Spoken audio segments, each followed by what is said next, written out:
தாவைக்காவின் தலைவர், கேரியரின் உச்ச நடிகர் திரு விஜய் அவர்களே, நீங்க தற்குறின்னு எங்களுக்கு தெரியும், உங்களுடைய ரசிகர்கள் பட்டாளமும் தற்குறி கூட்டம்னு எங்களுக்கு தெரியும். ஆனா உங்களுக்கு எவனோ ஒருத்தன் எழுதி கொடுக்கறான்ல டயலாக்ஸ், 3 நிமிஷம் நீங்க பேசுற டயலாக் எழுதி கொடுக்கறான்ல, பேப்பரை வேற இப்படி அப்படி புரட்டி புரட்டி புரட்டி பார்த்து பேசுறீங்கல்ல, அந்த டயலாக் எழுதி கொடுக்கறவன கூட தற்குறியாவே வச்சுப்பீங்க.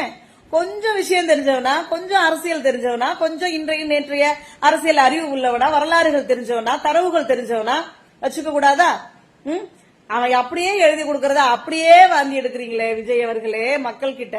அப்புறம் எப்படி நீங்க தமிழ்நாட்டை நீங்க கட்டி காப்பாத்த போறீங்க, முதலமைச்சராக போறீங்க? இந்த தமிழ்நாடு ஆடாம அசையாம தேரா தமிழ்நாடு அப்படியே இருக்குதுன்னு சொல்றீங்களே.